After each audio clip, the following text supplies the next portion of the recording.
आज बहुत ही एक ऐतिहासिक दिन है, कोई साधारण दिन नहीं है। जैसा ये कहा जा सकता है कि आज़ाद भारत में एक परिवर्तन का दिन है और वो हम सौभाग्य है कि उसको हरियाणा से शुरू कर रहे हैं। व्यवस्था परिवर्तन की जो बात हमने वर्षों पहले कही थी, जिसके लिए लगातार मेहनत की और उसका परिणाम कब निकलेगा, उस समय मेरे से भी पूछा जाता था तो मैं बता नहीं पाता था। लेकिन आज कम से कम मैं कह सकता हूं कि वो व्यवस्था परिवर्तन का दिन वो आ गया है। व्यवस्था परिवर्तन यानी अंग्रेजों के समय हर कोई अपने अधिकार को मांगता था।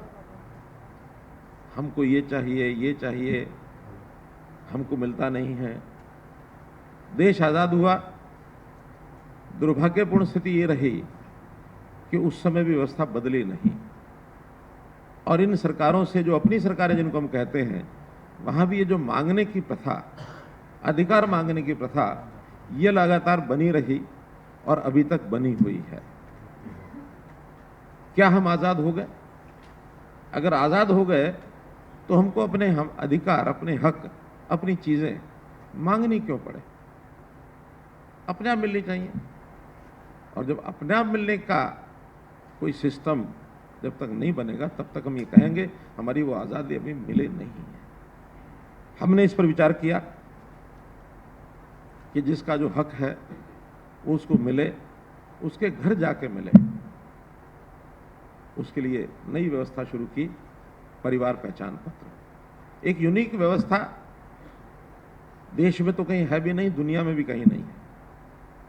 अभी तक आधार नाम से हमने सिटीजन की एक पहचान बनाई और उसका लाभ जितना भी एक सीमित मात्रा में हमको हो रहा है, लाभदायक हुआ है वो भी। लेकिन अपनी सामाजिक व्यवस्था, वो एकांगी व्यवस्था सिटीजन की अकेले की व्यवस्था नहीं है।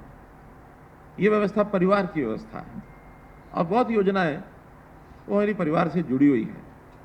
चाहे वो बीपीएल के कार्ड की व्यवस्था हो, चाहे आज हमने आयुष्मान भारत की व्यवस्था में परिवार को एक इकाई माना है, चाहे उस परिवार की आर्थिक दृष्टि को देख करके उसकी पेंशन आदि की बात हो, उसको मकान देने की बात हो, तो परिवार की टोटल स्थिति क्या है, उसमें से ये जो परिवार पहचान पत्र की व्यवस्था बनी, इस परिवार पहचान पत्र की व्यवस्था के माध्यम से एक परिवार की सामाजिक स्थिति, आर्थिक स्थिति, अन्य सब स्थितियां, परिवार का साइज, उसकी आवश्यकताएं और आवश्यकताओं के साथ साथ परिवार की कोई विशेष क्षमता, ऐसी भी जानकारियां मिलेंगी तो समाज के लिए उसका भी उपयोग किया जा सकता है।